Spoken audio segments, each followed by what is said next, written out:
Hoje nós vamos ler um trecho alegre, um salmo, um pedaço do salmo 145. Salmo 145.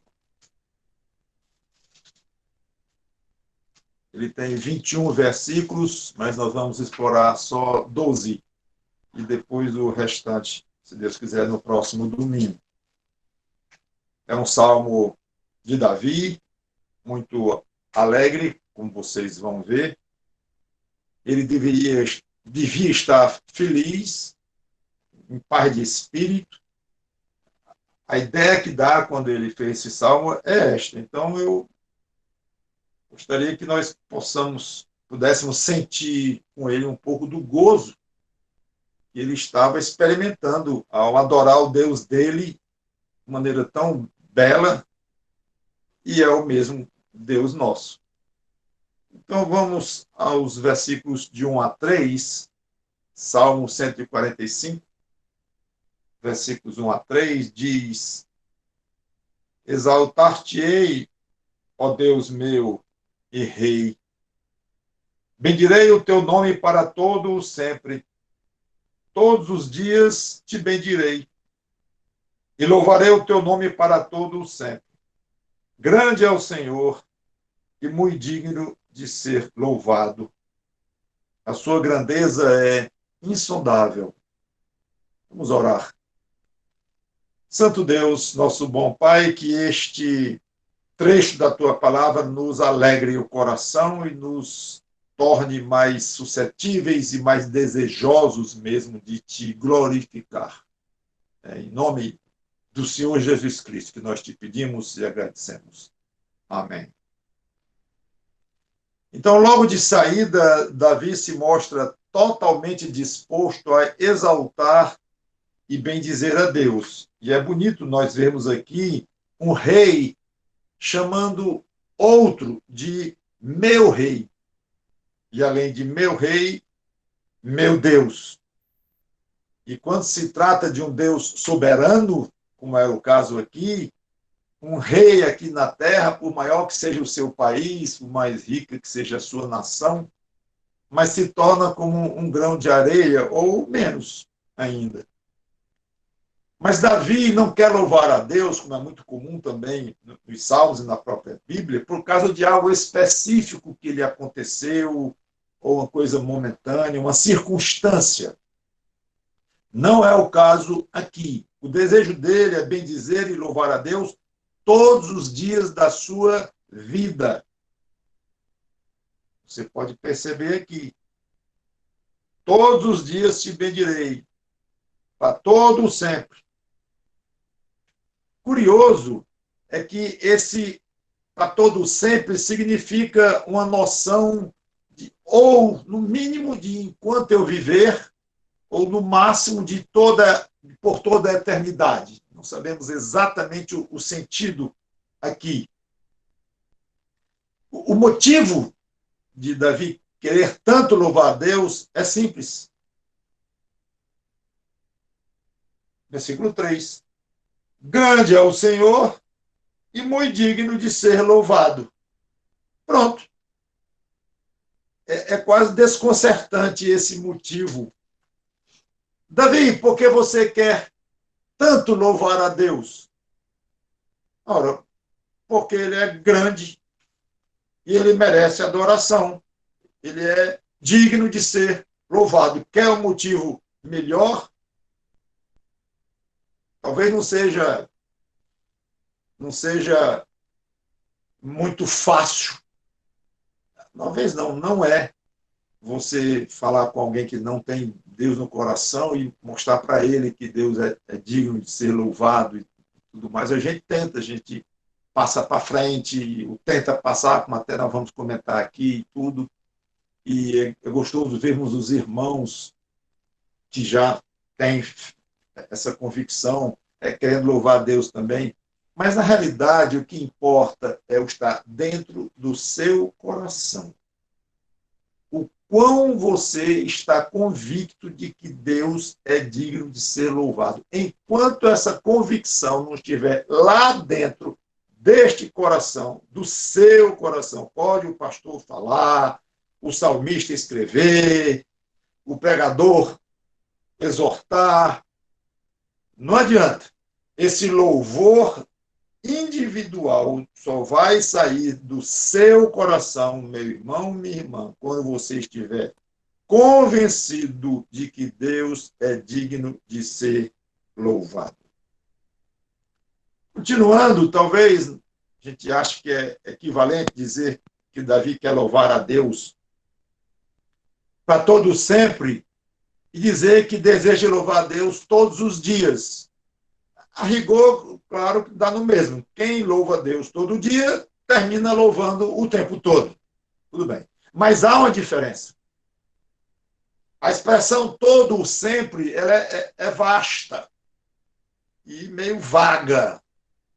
A todo sempre. Enquanto houver tempo, enquanto eu tiver vida, enquanto eu tiver consciência, eu estarei louvando a Deus. Mas quando ele diz todos os dias, fica mais fácil nós avaliarmos o que está contido aqui na ideia dele. A disposição de bendizer a Deus continuamente, em qualquer condição. Estão vendo a diferença? Ah, eu vou louvar a Deus para sempre. Tá bom, é bonito ouvir isso, e é nobre, mas não deixa de ser muito abrangente. Mas quando diz eu vou louvar a Deus todos os dias da minha vida, aí quando você fatia o seu todo sempre, fatia a sua vida inteira por cada períodozinho de um dia, adquire uma conotação diferente. E o primeiro pensamento que tem mas os dias não são iguais. Todo mundo sabe que os dias são bem diferentes uns dos outros. Há dias bons, agradáveis, fáceis, gostosos, que parece que o teto do seu quarto, quando você abre os olhos, foi pintado de cor de rosa. Você já acorda alegre e feliz, sabe nem por que direito. E às vezes sabe que alguma coisa aconteceu no meio do dia fantástico e você acha extremamente agradável aquele dia. Oh, a vida é bela. Tem dias que parece que pintaram de preto enquanto você dormia o teto do seu quarto. Você abre os olhos e aí você já vai se arrastando para o banheiro, para escovar os dentes, já fica difícil enfrentar. Ou você acorda até bem, mas encontra mesmo algo terrível durante o dia e fica um dia difícil, para não dizer alguns deles trágicos. Davi sabia disso, claro, ele mesmo era um homem muito sofrido. E, a rigor, qualquer ser humano pode dizer com tranquilidade, independente de onde mora, independente da idade, mas já pode dizer, eu sei que a vida traz grandes problemas. Tem dias bem difíceis e dias mais fáceis, ou seja, dias diferentes uns dos outros. Mesmo assim, Davi faz questão de escrever para todo mundo, escrever, e aqui nós estamos lendo o que ele escreveu, que ele queria louvar a Deus todos os dias da vida dele. Parece que louvar a Deus nos dias mais alegres é mais fácil. Estou falando em louvar, glorificá-lo, adorá-lo, e é o nosso assunto de hoje. Não é bem ir para a oração, sofrendo e pedindo por alguma coisa. Não é bem exercer fé e buscar mais fundo, motivações para a sua fé e derramar o coração diante de Deus. Tudo, claro que isso inclui oração, inclui adoração. Mas eu estou falando aqui de um louvor a Deus, mais ou menos nos padrões que Davi já começou a falar aqui, e ele vai desenvolver mais no Salmo. Eu vou louvar a Deus porque ele tem poder, ele é grande, ele merece. Então é aquele louvor alegre, um louvor intenso, um louvor quente a Deus. E quando nós estamos num dia alegre e parece que é bem mais fácil, quando nossos ouvidos captam o trinado dos passarinhos, tudo parece realmente muito agradável. E é realmente agradável louvar a Deus nessas ocasiões. Você sabe disso. Cada um de nós sabe disso. Mas e quanto aos dias ruins? Não é que a gente abandona a Deus nos dias ruins, ou fica meio ingrato, ou amargo com Ele. Não quer dizer obrigatoriamente isso. Pode ocorrer, infelizmente. Mas, o que eu quero dizer aqui, não precisa nem chegar a esse ponto. Mas basta o coração perder aquele ânimo, aquele gosto, aquele prazer de louvar a Deus. Ficou tão difícil, hoje está complicado. Aí o louvorzinho fica meio abafado na garganta da alma, sabe? Fica ali, não sai muita coisa. Por quê? Pensando bem. Por quê? Por acaso Deus perdeu a sua grandeza insondável, como diz Davi aqui? Ele é grande, insondável a grandeza dele. Agora deixou de ser? Ou Davi acabou de dizer que ele é digno de adoração? E quando você ouve os passarinhos cantando, claro que Deus é digno de adoração. Quer adorá-lo mesmo. Agora está tudo difícil para você, então a dignidade dele, o merecimento dele de ser adorado diminuiu. Pense nisso. A sua circunstância mudou, mas a de Deus mudou. As motivações pelas quais você adorava esse Deus, que motivações? A grandeza dele, o poder dele e os atributos dele, dos quais Davi vai falar muito aqui, tudo isto foi alterado por acaso? Isso não tem nada a ver com a dificuldade que você está enfrentando. Então é um erro que todos nós temos de condicionar o nosso louvor a Deus pelo que está acontecendo conosco. Não faça isso. Louve a Deus, meu irmão, minha irmã, pelo que ele é. Como ele é imutável em todos os seus atributos, então vamos louvá-los todos os dias de uma maneira igual, porque ele é igual. Não é porque os seus dias são iguais. 4-12, Davi continua. E aqui vamos ver que Davi vai dizer que não é só ele que teve o privilégio de perceber que Deus é digno de ser louvado. O trecho de 4-12 vai dizer 3 vezes que a vontade de louvar a Deus é uma coisa generalizada no meio dos crentes. Ótimo, coisa boa. E é para ser assim mesmo. Então, Davi, ele mistura o seu louvor pessoal com um louvor generalizado. Ele louva, mas dizendo, não sou eu não. Aqueles que são teus, os teus santos, te louvam também. E é para ser assim. Versículo 4. Uma geração louvará a outra geração as tuas obras e anunciará os teus poderosos feitos. Vocês que são pais, um dos prazeres de quando os filhos são pequenos é quando eles chegam em casa contando com os olhos arregalados, coisas que viram pela primeira vez, talvez, na vida, e lhe impressionaram. Pai, eu vi um leão. Você viu um leão? Vi. Você já fica meio assim. Teve um desfile do circo que chegou na cidade e tinha um leão dentro de uma jaula. Eu vi. E ele chega contando animadíssimo. Outro disse que viu um helicóptero, e ele não vai acertar dizer helicóptero, bem baixinho, voando, e ele conta como uma grande coisa, porque para ele é uma grande coisa, que ele viu e ele não está conseguindo nem chegar em casa para contar para o pai ou para a mãe aquilo que ele viu. Sabe de uma coisa? Quando nós crescemos, a gente não perde essa mania, não.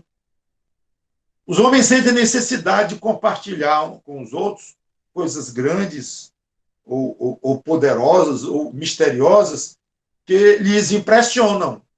Nós temos essa quase necessidade, ou talvez necessidade mesmo, de compartilhar coisas grandiosas que nós vimos. Às vezes é tanto que os outros não querem acreditar.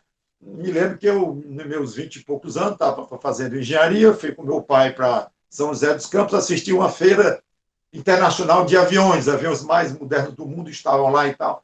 E tinha um avião chamado Harrier, inglês, que ele a jato, e ele voava para trás também, claro. Ele vinha voando normalmente, parava, ficava parado no ar, na frente dos espectadores, balançava as asas e, de repente, começava a andar para trás. Ora, eu não vi a hora de contar para os colegas da engenharia o que eu tinha visto. Quando eu cheguei para quê que eu fui contar, fui gozado de todo jeito, o Mauro pensa que a gente é ok, e está fazendo a gente de bobo e coisa assim.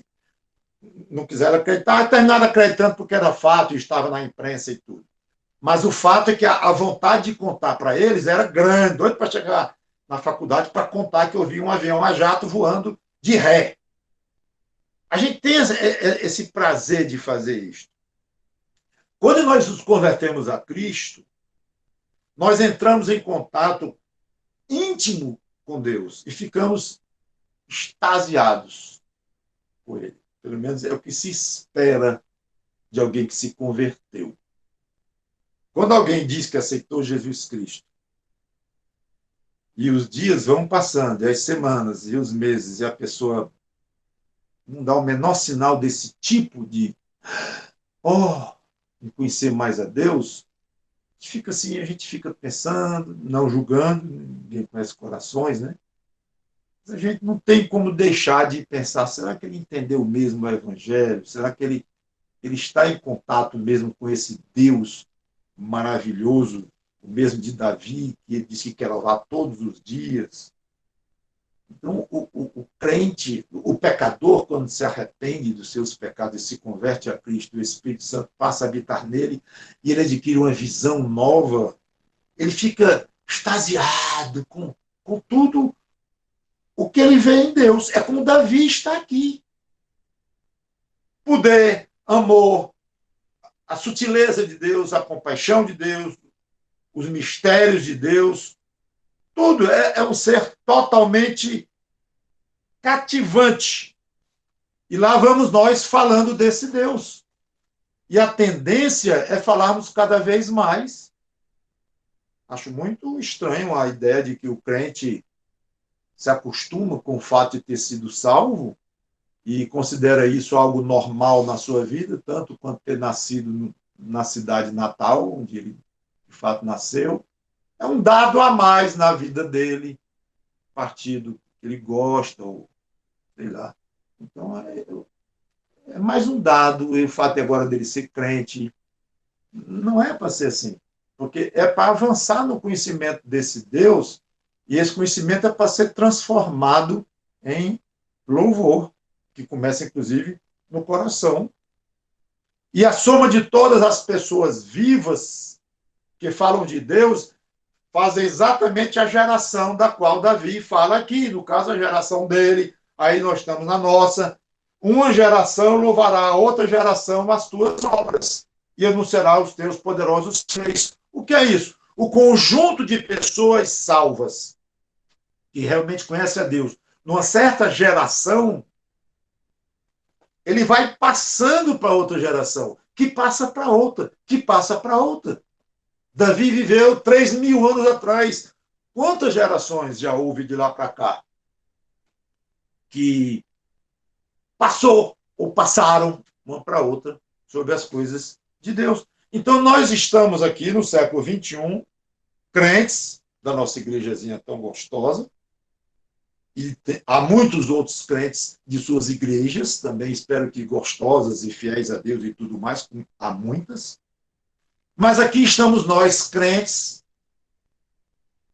congregados nas nossas igrejas locais, e com o alto privilégio de fazer parte dessa geração que deve transmitir à próxima geração os louvores que Deus merece. Então, quando Davi diz que uma geração passa para outra geração, você faz parte desse grupo, hoje, da geração que está viva E do jeito que as coisas andam hoje, parece que andando rapidamente para os finais dos tempos, nem sabemos quantas gerações haverá, ainda se haverá uma, duas, 10, não sei, não podemos predizer esse tipo de estatística ou de número, absolutamente. Mas dá o que pensar e dizer, ué, será que estamos na última geração, na penúltima, estamos bem pertinho? Pode ser. Mas, independentemente de se é ou não é, o fato de nós estarmos na última, penúltima, numa das últimas gerações, mas aqui nós fazemos parte de uma certa geração, é óbvio. Agora, tem um detalhe que eu quero que você pense. Além do fato de eu ter colocado aqui algo muito honroso para você, para mim, que nós fazemos parte dessa geração que tem o privilégio de passar para a próxima todas essas maravilhas de Deus e esse louvor a Deus, pense o seguinte: qual a sua participação nessa geração? Estou falando em termos de louvar a Deus, passar para frente, louvor a Deus, um louvor que nasce do coração. Não é passar para frente a partir da boca, é a partir do coração. E se não sair muito pela boca, está valendo para Deus, lá dentro do coração.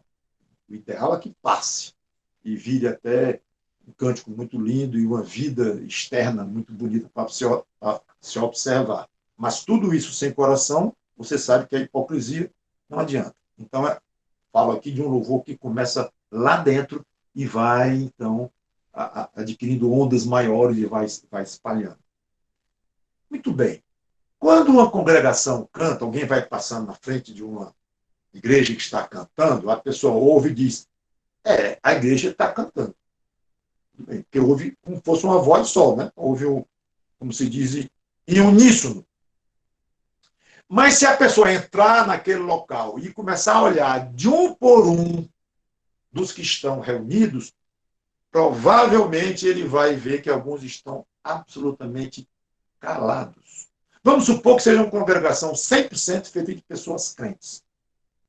Tudo bem. Ele vai olhar de um, olha para um, está calado. Não abre nem a boca. O outro mal abre os lábios. Só sussurrando. Outros cantam normalmente. Estão cantando bem e tudo, mas sem muito entusiasmo. E outros ainda estão vibrando mesmo, cantando a plenos pulmões. Pois bem, é evidente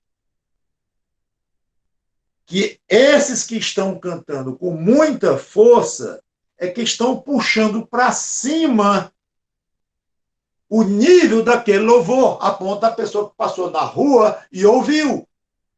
Ele não iria ouvir se todos estivessem calados. Ele não iria ouvir na rua se todos estivessem só sussurrando. Tudo bem, ele iria ouvir se todos estivessem cantando normalmente, já daria para ouvir. Mas os grandes responsáveis pela transmissão da ideia de que há um louvor ali, um louvor bonito, um louvor real, alegre a Deus, são os que estão cantando gostosamente, que até pelo rosto você percebe. Então, falando agora de geração, quando uma geração fala, uma geração de crentes, hoje seria todos os crentes vivos na face da terra, os realmente convertidos a Cristo. Seria essa a geração que eu estou falando agora. Uma geração de crentes fala a outra geração, como Davi disse aqui, das obras maravilhosas de Deus, não significa que todos, sem exceção, estejam fazendo isso. Não. Do jeito que na congregação lá, não significa que todos estão cantando apenas os pulmões. Não. Alguns estão até calados. Então, na geração de crentes vivos hoje, alguns são quase calados. E agora não estou falando mais só em louvor, de cantar. Estou falando em pregar o evangelho. Estou falando em viver. Estou falando em ensinar os filhos. Estou falando em falar para as pessoas de Cristo, de Deus. Agora estou falando de uma maneira bem geral, a ideia de louvar. Então, tem crentes tão discretos na vida, e tão calados, e não só isso, mas com a vida tão sem sal, em termos cristãos, sendo verdadeiro crente, sim, mas a contribuição daquele crente para esta geração passar para a próxima é quase zero. Outros mal falam de Deus, falam, mas falam um pouquinho, abre a boca assim, em termos de testemunho, de falar mesmo de Cristo, de servir. Estou falando da vida de uma maneira geral. Talvez a Maria fale bem e gostando e tudo, mas sem muito ânimo. Sem deixar claro que ali está o alvo principal da sua vida, a raiz que dá sentido à sua existência. É aí onde entra a parte daquela grande geração, a parte daqueles crentes, a parte nobre, nobre no sentido de que tem uma vida nobre e de que realmente deixam claro que tudo aqui é muito secundário, que o importante é falar deste Deus ao mesmo tempo em que vive, claro, uma vida coerente com este Deus do qual está falando. Esse grupo, relativamente falando, poderia ser bem maior.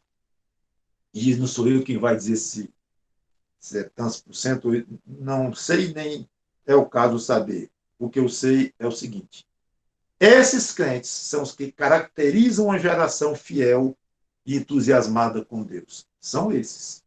Os que vibram e os que dão sal a esta terra. Os que mostram realmente que estão aqui como cristãos para valer e que valorizam esse Deus que os salvou em Cristo. Não é uma coisa circunstancial, não é mais um fator da vida, a minha igreja fica ali, eu vou sempre, frequento e tal, e não tem nenhum problema em dizer que é crente em Jesus Cristo, e todo mundo sabe, tá bom, tá ótimo. Mas aquilo fica uma coisa normal. Para o crente fiel mesmo, vibrante, não é para ser uma coisa normal ser crente. É para ser o grande achado da vida dele. O grande fator que o caracteriza até como ser humano nesta terra. Como você está encaixado aqui, meu irmão, minha irmã? Em qual grupo você pertence dessa geração que está passando para outra geração? Você vai morrer. Eu vou morrer. Se Cristo não voltar antes, nos arrebatar para o céu vivos. Amém? Se assim for. Se não, não tem escapatória. Vai passar, só quando eu digo que você vai morrer, significa, no contexto que eu estou falando, é que a sua oportunidade de passar para a próxima geração terminou com o fim da sua vida. Quando? Não sei. Hoje à noite? Amanhã? Daqui a 10 anos? Mais 50 anos de vida? Não sei. Eu sei o seguinte, é que o seu tempo de passar, de contribuir para essa geração, passar para a próxima os louvores e a maravilha de Deus, esse seu tempo está sendo consumido e é rápido. Versículo 5.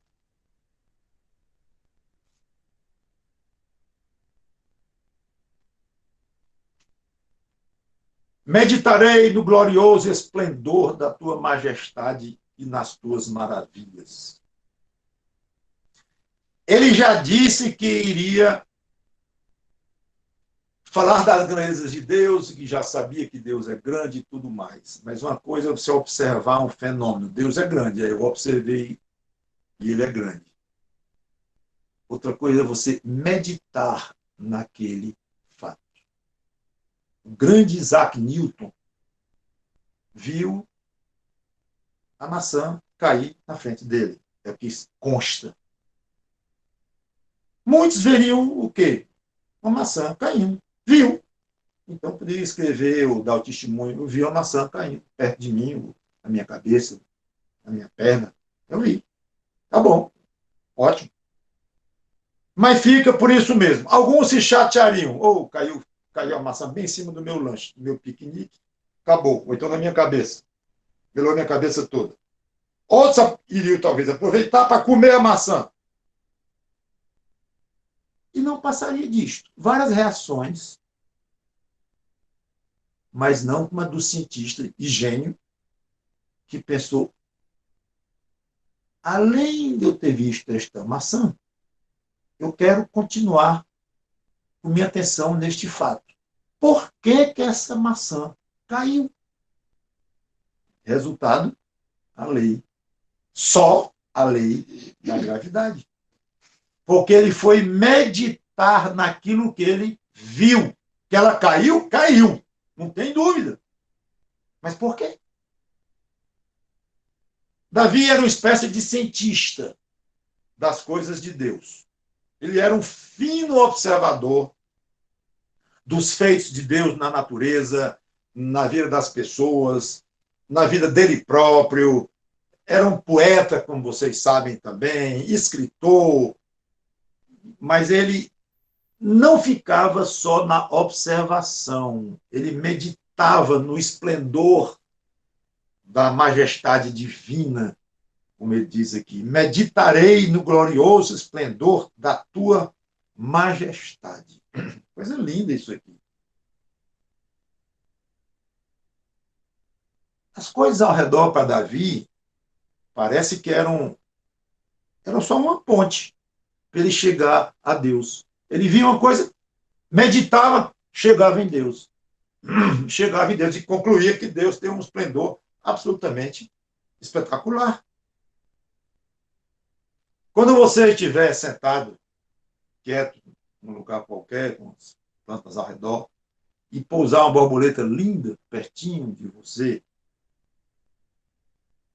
eu concordo, já é alguma coisa você observar e tirar alguns segundos enquanto você desvia o telefone do seu celular, você tirar alguns segundos para ver a borboleta e dizer, olha o padrão de cores dessa borboleta, os desenhos, a simetria, que coisa linda esta borboleta. Isso está cada vez mais raro, essa mera observação. Só que isso ainda não é nada. Se parar aí, borboleta é linda. E aí, meu amigo? O que você vai fazer com esse fato? Muitos vão dizer, veio do acaso, está voando aí uns dias, umas semanas quaisquer aí, depois ela vai morrer, coitadinha, vai voltar para o pó, fim. Acabou. Muitos pensam assim, bilhões de pessoas pensam assim, inclusive alguns que se acham gênios de matemática, de física, de biologia, etc.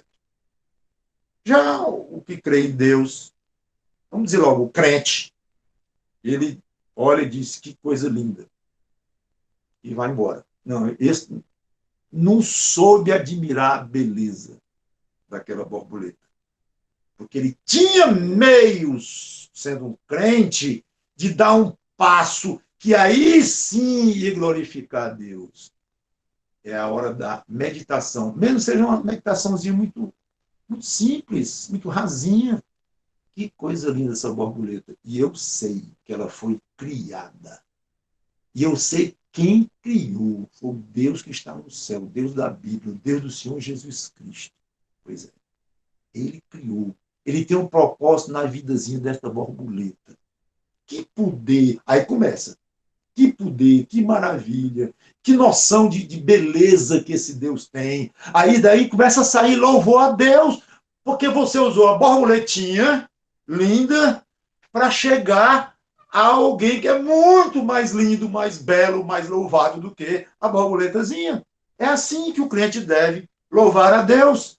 Ele vai meditando e aprofundando um pouco mais. Não precisa ser um grande teólogo, não, nem um filósofo cristão, não. Medite em Deus, meu irmão, minha irmã. Mas, pastor, eu não sei meditar. Experimente, comece. Quer que eu mude a palavra? Meditar e pensar mais. Pensar durante mais tempo, ou com pouco mais de profundidade. Quer uma ajuda? Pegue um salmo, pegue provérbios, pegue uma palavra de Jesus escrita nos evangelhos, vá seguindo as bem-aventuranças, por exemplo. Não sei. Salmos são excelentes para isso. É um estímulo. A pessoa 145, se você vê a borboleta, aí diz, eu vou querer louvar a Deus agora por causa dessa borboleta. Mas eu não sei louvar a Deus direito, não. E deveria até saber, porque é muito fácil. Mas tudo bem, não sabe. Ok. Vou abrir a Bíblia para pegar um estímulo aqui. Aí abre o Salmo 145, já pensou? Ou muitos outros que falam das criaturas de Deus, por exemplo. E muitas outras formas que você tem de meditar em Deus. Então fica a minha sugestão. Experimente a meditar mais em Deus. Comece. E eu não tenho dúvida que o Espírito Santo lhe ensinará, passo a passo, dia a dia, a meditar mais. E você vai agradar a Deus, com certeza, meu irmão. Muito mais, se você pensar no Deus da borboleta, do que apenas pensar na borboleta. Versículo 6. Falar-se-á do poder dos teus feitos tremendos e eu contarei a tua grandeza. Aqui ele apenas acrescenta aquilo que eu já comentei, de que ele iria se misturar com as pessoas que louvam a Deus, que não é apenas ele queria fazer parte. Versículo 7 a 9. Divulgarão a memória de tua muita bondade e com júbilo celebrarão a tua justiça. Benigno e misericordioso é o Senhor, tardio em irar-se e de grande clemência. O Senhor é bom para todos. As suas ternas misericórdias permeiam todas as suas obras. Irmãos, vocês viram a quantidade de atributos que Davi enumera agora neste salmo? Aliás, não é nem agora neste salmo, é agora nesses 3 versículos. Já falou algumas coisas antes, dos atributos de Deus, e vai falar mais ainda. Mas nesses 3 aqui, de 7 a 9, ele concentra, eu contei 6 atributos nesses 3 versículos: bondade, justiça, benignidade, misericórdia, longanimidade, quando ele fala que é tardio em irar-se, é exatamente longanimidade, e compaixão, que talvez seja sinônimo de misericórdia, mas a palavra no hebraico é outra. Então lembre-se, é bom lembrar que além de poeta, como Davi era, de fato, ele era um cientista nas coisas de Deus. E como tal, ele ia mais fundo. E ele não se contentava apenas em enumerar atributos divinos, como um teólogo numa sala de aula, talvez até um tanto friamente, ensinando lá uma classe de teologia. E aqui são os atributos de Deus. Não estou dizendo que todo teólogo é frio, nem toda aula de seminário fala de Deus de maneira fria. Mas, às vezes, no mundo acadêmico, as coisas são tão misturadas com fatos, com dados, com estudos e tudo que termina, às vezes, correndo o risco de ficar um pouco assim. Seja como for, Davi, não todos, mas alguns atributos ele fez questão de falar um pouquinho mais, não só de enumerar. Por exemplo, a justiça de Deus, quando ele diz aqui,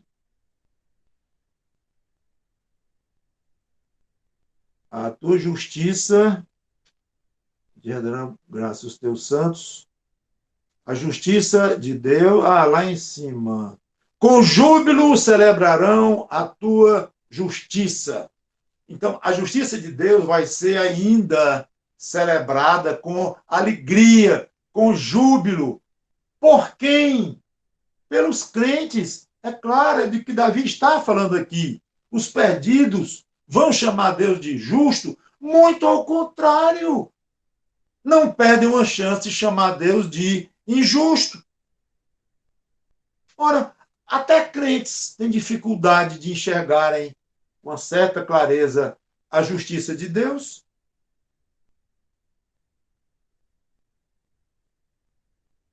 Então, quando nós chegarmos no céu, nós vamos ver com mais clareza ainda essa justiça de Deus. Não vemos com 100% de clareza, como muitos ou todos os atributos de Deus. Mas com relação à justiça de Deus, nós vamos ver o Cordeiro como foi morto. Está lá em Apocalipse. Depois ressuscitou, mas vamos vê-lo como foi morto. E vamos compreender como a justiça de Deus foi implacável e terrivelmente exigente ao demandar do próprio filho que morresse para se tornar salvador. Isso é justiça. Então, a justiça de Deus ainda vai ser celebrada muito mais do que é hoje. Eu sei que você diz que Deus é justo, que você crê. Eu estou dizendo agora, porque eu creio, está na Bíblia que Deus é justo. Tudo bem. Mas nós ainda vamos ter muito mais alegria do que temos hoje ao falar da justiça de Deus, porque nós vamos vê-la de uma maneira muito mais forte, mais nítida, mais colorida, não somente pelo que nós veremos lá, mas pela capacidade que nos será dada espiritual para ver as coisas como elas são. Então não é só timidamente aqui na terra que a justiça de Deus vai ser exaltada, não, como já é pelos crentes, como disse. Apesar de que o mundo mesmo fala da injustiça de Deus, que não é injusto coisa nenhuma. A bondade de Deus será divulgada, ele diz. Divulgarão a memória de tua muita bondade. Aí ele fala das ternas misericórdias do Senhor, que permeiam todas as suas obras.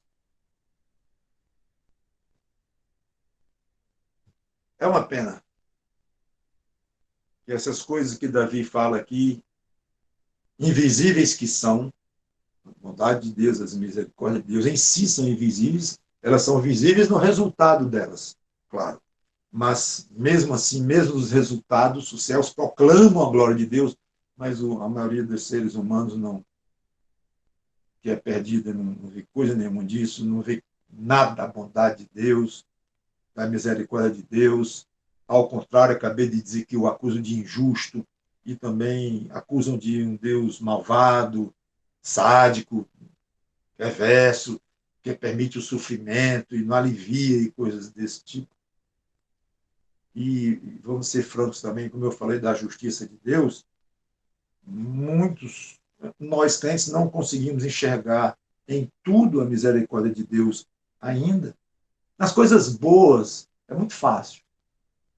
Mas ver misericórdia em momentos difíceis precisa de fé.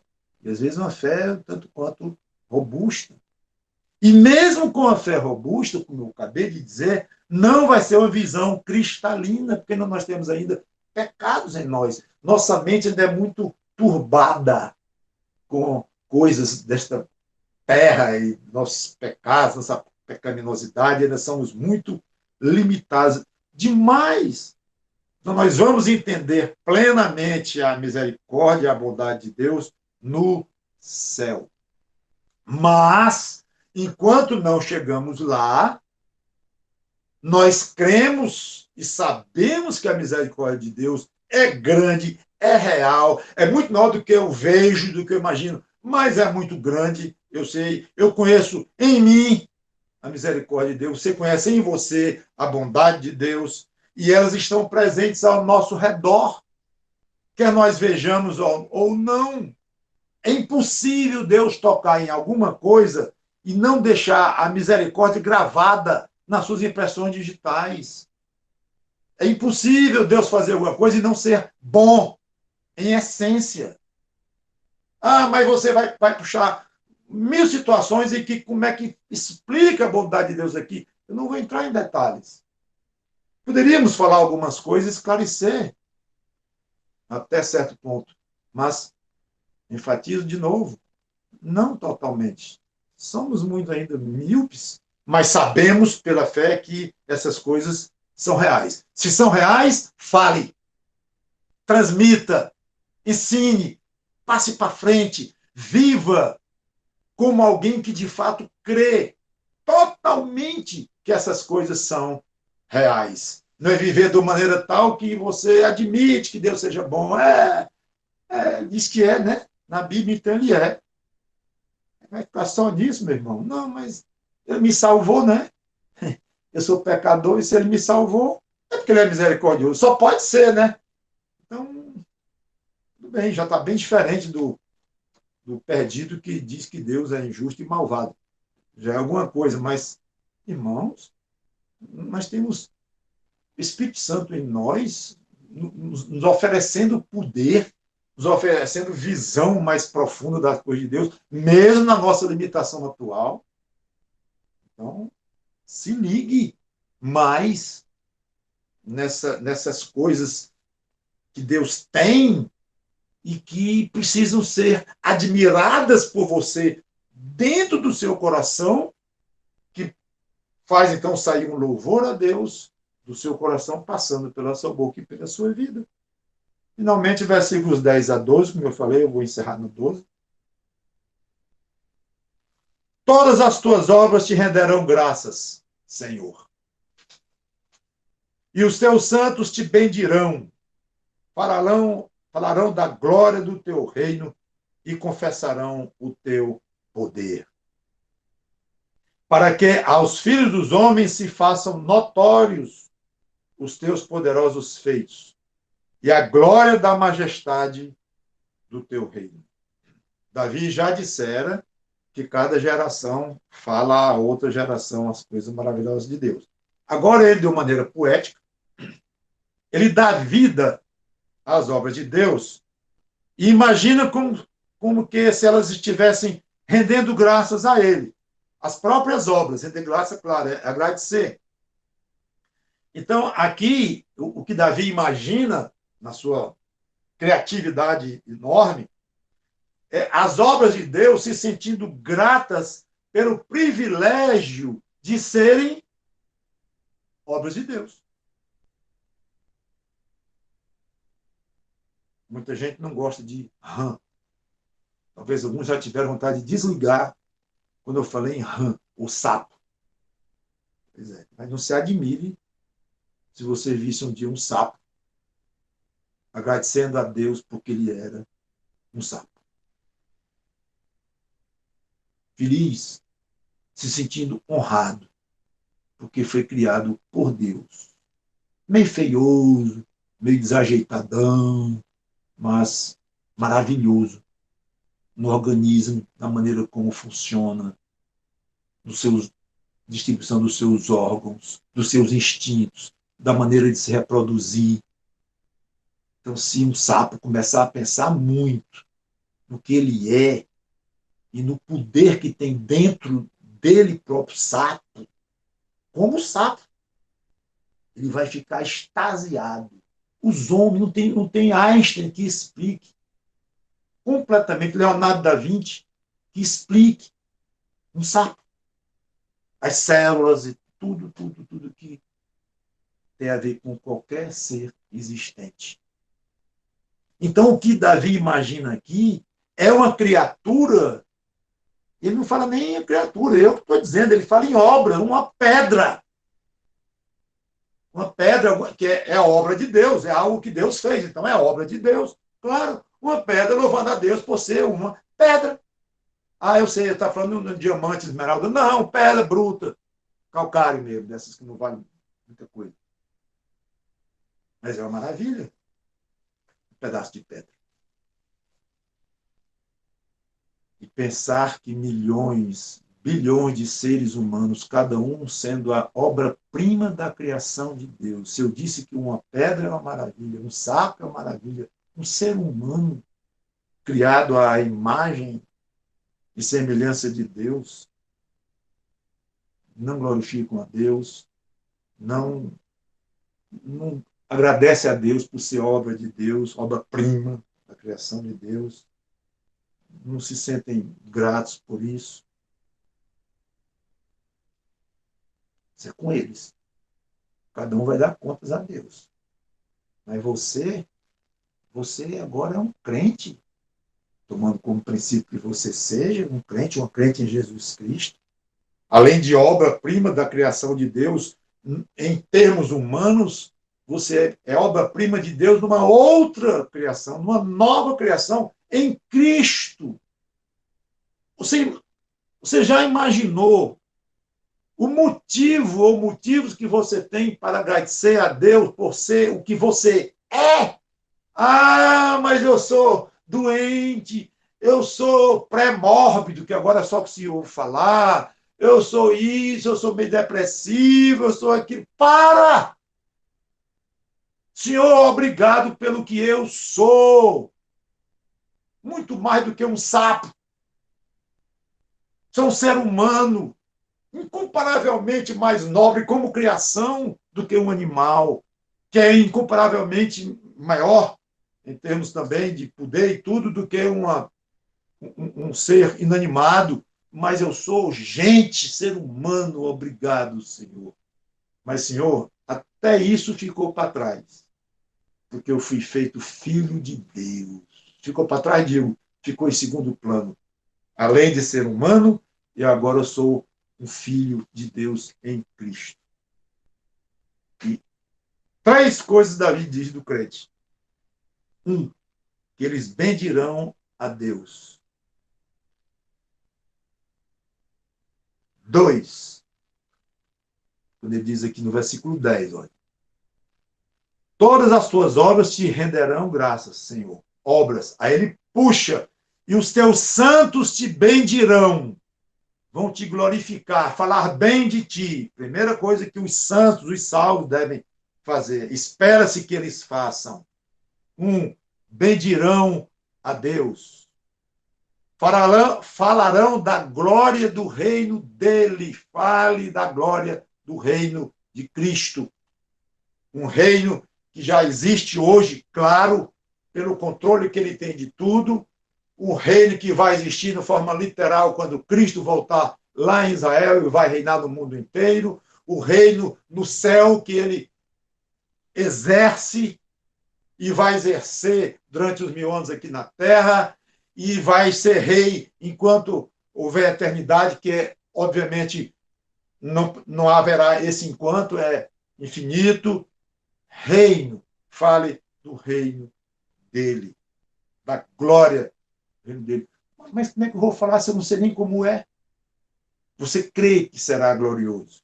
E você vai ter uma noção, um pouquinho de que é glória de Deus. Então, fale disso e diga que vai ser muito melhor. É o que os profetas fizeram. Vai ser muito melhor. Vai ser muito melhor. Como? Ah, eu não sei, mas vai ser muito melhor. Paulo ainda teve uma chance. Ele viu lá, foi lá no terceiro céu, mas não pôde falar. Terceiro é que ele diz que os crentes confessarão o poder dele.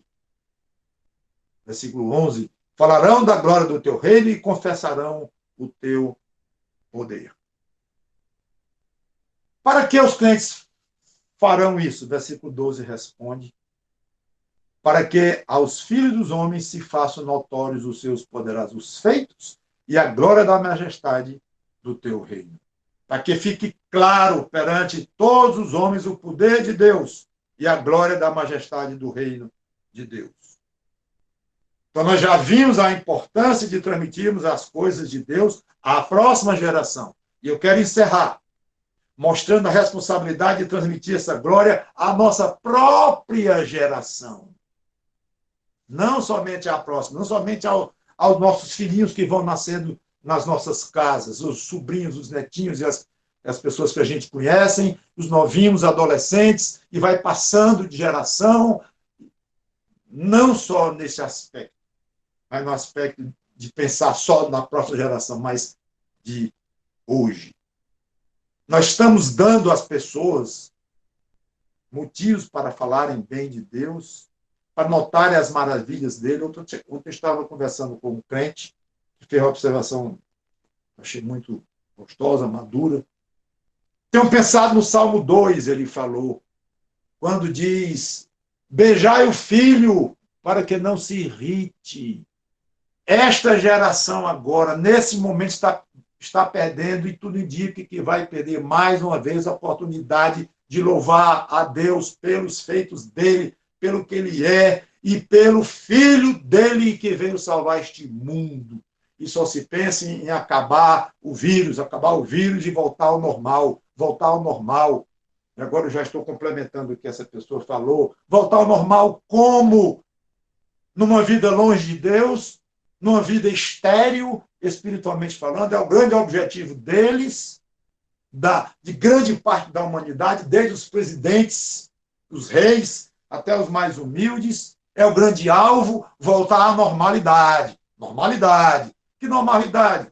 As brigas políticas, o ódio, a raiva, a imoralidade, o adultério, é isso? É briga, é amargura, é isto?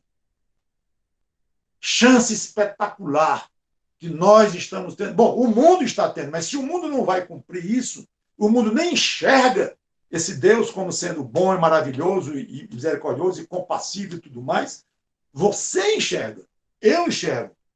E temos a obrigação de passar para frente. E não perder a oportunidade de falar de Cristo. A salvação deste mundo não é a vacina do coronavírus, não é. A salvação deste mundo é Jesus Cristo, com ou sem vacina. Para os que estão morrendo e ainda vão morrer por causa do coronavírus, e os que morreram, a solução era, é e será Cristo. Só Cristo. Isso nós precisamos passar para frente. Queiram ouvir ou não queiram ouvir, tudo bem, não vamos ser indiscretos e atropelar as pessoas, obrigá-las a nos ouvir. Não, não. Mas não perca a oportunidade de colocar, de falar, de mostrar que você entende. E você vê, você enxerga as maravilhas de Deus nesta terra, com ou sem peste. Dê às pessoas o mínimo que seja, da noção do tamanho desta glória de Deus. Ele merece que você faça isso, que eu faça isso também. No próximo domingo nós vamos terminar esse salmo alegre, feliz, gostoso e altamente para cima que eu quis trazer hoje nesse contexto para nós. Vamos orar. Obrigado, Senhor Deus, pela tua palavra, que o teu Espírito Santo nos dê ânimo nesses momentos que não tem coisa nenhuma a ver com os motivos que temos para te glorificar. Tua grandeza, tua majestade, tua bondade, tua misericórdia, nada disso está ameaçado pelo fato de estarmos em circunstâncias muito desagradáveis e que poderão se tornar ainda piores em termos físicos de saúde e em termos financeiros e econômicos. Mas isso não tem nada a ver com a grandeza de Deus, que deve ser enxergada pelo nosso coração. A tua bondade, os teus atributos, nada. Aliás, ao contrário, mostra que tu permites estas coisas acontecerem, vais cancelar na hora que quiseres, se quiseres, o que quer que ocorra. Nada muda o que nós vemos em ti e a nossa necessidade que devemos ter de passar para adiante, para esta geração e para a próxima. Em nome do Senhor Jesus Cristo. Amém.